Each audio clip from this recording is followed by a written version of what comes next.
Something is moving in the dark below. She cannot see it, but she can hear it. The low, wet exhale. The grass is shifting where there is no wind. The sound of something large and patient, not in a rush. She is 3.5 feet tall. She weighs less than 60 pounds. She has no claws, no poison, no fire, no weapon. She has nothing between herself and what is hunting below, except 40 feet of empty air and the branch she is clinging to right now. This is not a nightmare. This is bedtime. For Australopithecus anamensis, your ancestor, this was every single night. So how did they survive? How did a creature that small, that vulnerable, that utterly exposed, sleep? That answer is stranger, smarter, and more deeply human than you might expect. Picture this. Northern Kenya, the Pliocene epoch, nearly 4 million years ago. The world does not look the way you imagine prehistoric Earth. There are no glaciers here.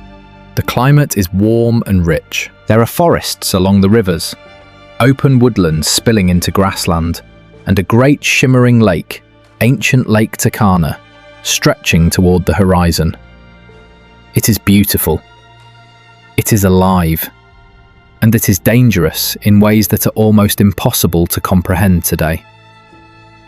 This is where Australopithecus anamensis lived, the oldest known member of our genus Australopithecus, and the direct ancestor, scientists believe, of Australopithecus afarensis, the species we know as Lucy. Nearly 100 fossilized specimens of A. anamensis have been recovered from Kenya and Ethiopia, representing more than 20 individuals. Their bones tell a story. They were small, standing barely 4 feet tall, with brains roughly the size of a chimpanzee's, around 365 cubic centimeters, compared to the 1,400 cubic centimeters you are using to watch this right now. They walked upright, mostly, but their arms were still long, their fingers still curved like hooks, and their shoulders, as bone analysis confirms, were angled for climbing. They were built for 2 worlds at once, the ground below and the trees above. Here is the thing that might surprise you. Scientists believe they were not the apex predators of their world, not even close. According to research from Washington University, an estimated 6 to 10% of early hominids were preyed upon, a rate comparable to that of savanna antelope today. They were prey. And at night, that fact became absolutely terrifying. Daytime for A. anamensis was a different world entirely. These early ancestors moved through the woodland edges, the boundary zone between dense forest and open grassland. Scientists call this the edge species niche. Creatures adapted to exploit both environments, darting into the trees when danger came, foraging in the open when it was safe to do so. Their diet was largely plant-based. Fossilized teeth show thick enamel, built for grinding hard nuts, tough roots and fibrous vegetation. Their jaws were long and robust, more ape-like than anything we would call human. But those teeth also tell us something remarkable. They were consuming a varied landscape, adapting to whatever their environment provided season to season. They moved in groups, almost certainly. Solitary life for an A. anamensis would have been a death sentence. There were hyenas the size of bears moving through this world. There were saber-toothed cats, Kevinterion and Dinophelis, massive ambush predators with canine teeth like daggers. There were crocodiles at the water's edge. And there were the crowned eagles, massive raptors whose talons were built to carry prey close to their own body weight. We know eagles were a real threat. Fossil evidence, talon marks found on an Australopithecus child's skull, known as the Taung child, shows these birds actively targeted our small ancestors from above. Think about that for a moment. The sky was dangerous. The ground was dangerous. Every direction carried a threat. Social bonds were survival bonds.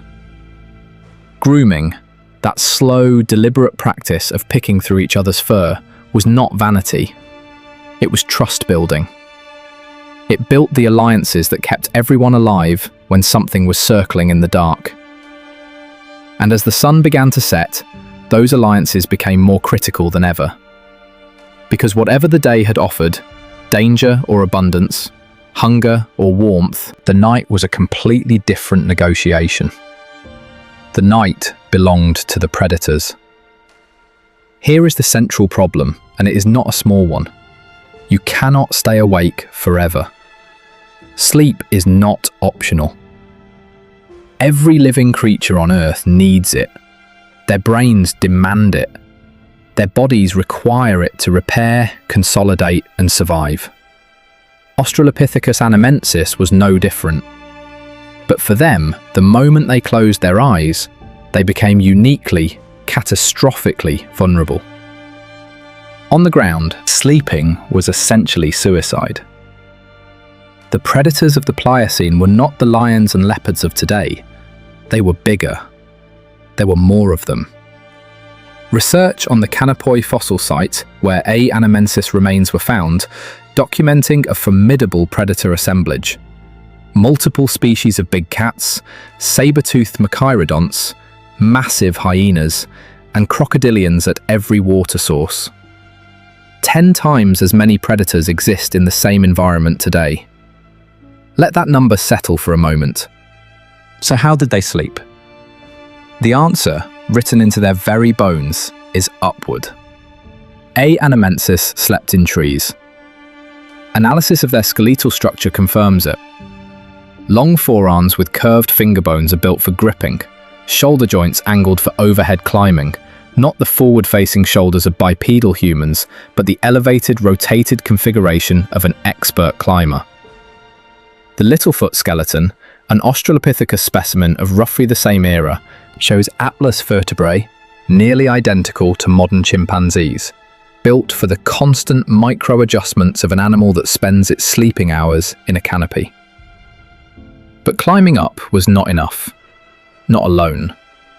A sleeping body still had to be anchored. And a leopard, one of the few predators that could follow them into the canopy, still represented a lethal threat. So they built. Scientists believe A. anamensis, like their great ape relatives, constructed sleeping platforms.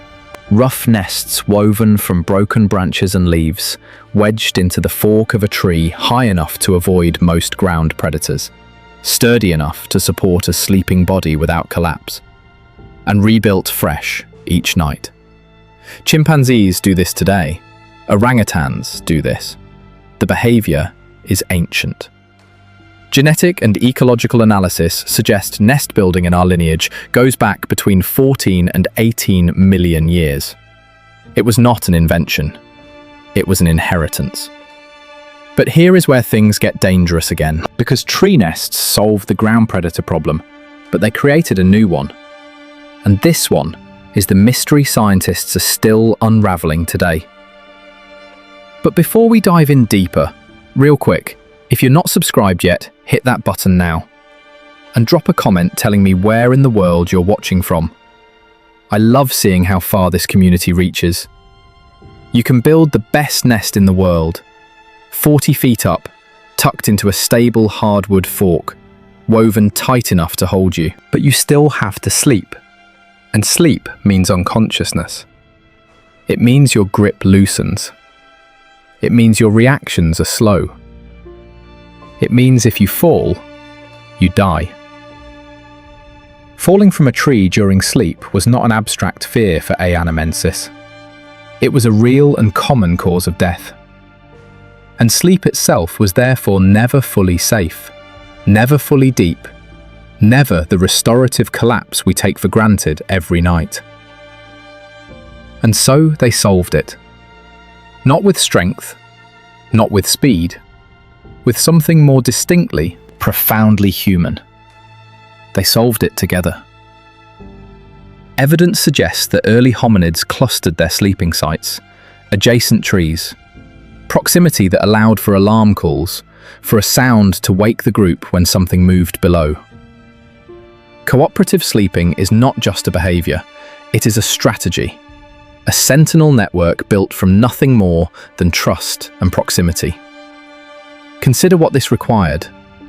It required knowing which trees were sturdy enough to hold a sleeping body. It required a mental map of the landscape, where the safe trees were, where the water was, and where the predators had been seen.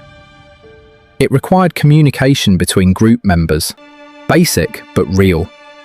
A call that meant danger, a sound that meant come here. Evidence suggests A. anamensis had a vocal and gestural communication system, not language, but the deep infrastructure beneath language. And here is the adaptation that scientists believe unlocked something profound. The nest itself, the deliberate construction of a sleeping platform, is now understood to have been a major driver of cognitive evolution. Building a nest is not instinct the way a bird's nest is instinct. It is a spatial problem. It requires planning, material selection, structural judgment.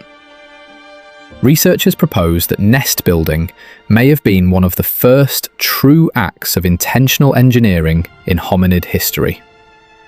Unlike any other animal in their ecosystem, A. anamensis was modifying its environment to solve a biological problem. Not with tools, not with fire, with branches, leaves, and accumulated knowledge passed from generation to generation. Another dawn, another night beaten back. 4 million years of that calculation, and here you are. You have done this before. Not you specifically, but the version of you that existed 4 million years ago. Think about this. The common nightmare of falling. Almost universal across human cultures. Scientists have long proposed that our deep fear of falling during sleep is a direct neurological echo from the days when falling from a tree actually killed us. It is not a metaphor. It is evolutionary memory, encoded in the architecture of your dreaming mind. Research from Duke University confirms something even more striking. Human sleep is uniquely efficient compared to every other primate on Earth. We get more REM sleep, the deepest, most cognitively restorative stage, packed into fewer total hours than any of our relatives. Chimpanzees sleep 13 to 17 hours a night. You sleep 7. And yet, you are sharper, more creative, more cognitively complex. Scientists believe this efficiency is an evolutionary gift from exactly this period in history. The pressure to sleep lightly, to wake fast, to be alert the moment something moved below. That pressure over millions of years sculpted the very quality of your sleep. You sleep the way you do because your ancestors could not afford to sleep any other way. That protective instinct you feel when you check on your child at 2 a.m. How do you lock the door before you sleep? Double-check the windows and position yourself facing the entrance of a room. Your ancient ancestors would recognize every single one of those impulses. They lived that calculus every night of their lives. The same instinct lives in you today. Let us be precise about what anamensis was actually up against. The Pliocene predator assemblage found that Canopoi, the primary A. anamensis fossil site in Kenya, reads like a nightmare roster. Dinophelus, a saber-toothed cat roughly the size of a modern leopard, but with enlarged upper canines and teeth adapted for slicing rather than crushing. Based on bone analysis, paleoanthropologist C.K. Brain proposed that Dinophelus may have specifically targeted Australopithecines. Some researchers have called it the hominid killer. Meganterion. Larger still, a true machairodont with canines that could reach 8 inches in length. Built for ambush. almost certainly nocturnal, a predator that did its best work in the dark. Chasmoporthetes, often called the running hyena. Larger and faster than modern hyenas, adapted for open country pursuit. Once prey was spotted on the ground, there was no outrunning it. And from above, the African crowned eagle. A raptor whose fossil prey record includes primates. Salam marks identical to modern crowned eagle predation were found on the skull of the Taung child, an Australopithecus infant from South Africa. These birds targeted our small ancestors from above. The sky itself was not safe.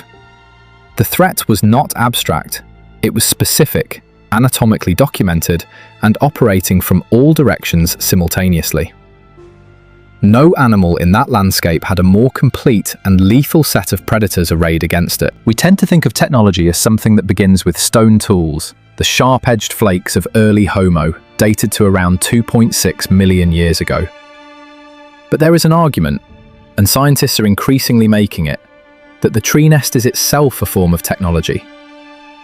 Building a sleeping nest requires the same cognitive machinery as building anything. A spatial problem must be solved. Materials must be selected for specific properties, flexibility for bending, rigidity for support. The final structure must be evaluated for stability. And it must be rebuilt correctly every single night. In diminishing light, under the pressure of approaching darkness and approaching predators. Researchers Coolidge and Wynne proposed in their influential 2006 paper that nest building was one of the earliest cognitive leaps in hominid evolution. A precursor not just to tool use, but to the very capacity for planning and spatial reasoning that eventually made everything else possible. The nest was not just a bed. It was the first draft of human ingenuity. Here is the question scientists still debate. Did Australopithecus take turns staying awake? We cannot know for certain. There are no fossils of a sleeping schedule. But the behavioural logic is almost irresistible. Modern chimpanzee groups in high predation environments show increased alertness at night, with individuals waking and scanning in apparent rotation. The cooperative sleeping behaviour of early hominids, combined with the proximity of multiple group members in adjacent nesting trees, would have created a natural alarm network. One individual shifts in their nest, and the sound carries to the next tree. One individual detects a scent and calls out. The group wakes instantly. This is not coordinated watch duty in any human military sense, but it is functional vigilance. And it is, in its own way, the oldest form of community care on Earth. Someone stayed awake so the others could rest. 4 million years before anyone had a word for love, that was already happening in the trees above the Turkana lakeshore. Here is what scientists from Duke University found when they compared human sleep patterns across 21 primate species. Humans are outliers. We sleep less than any other primate, averaging 7 hours to the chimpanzee's 13 or more. But we spend a far higher proportion of that sleep in REM, the cognitively restorative stage that consolidates memory, drives creativity, and builds the complex associations we call intelligence. The tree-to-ground hypothesis, proposed by researchers Coolidge and Wynne, suggests this extraordinary efficiency was forged in the Pliocene.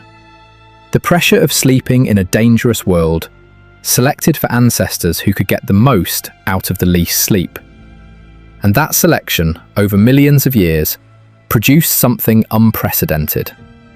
A brain that dreamed deeper, remembered better, and woke faster than anything else on Earth. Without the predators, there would have been no pressure.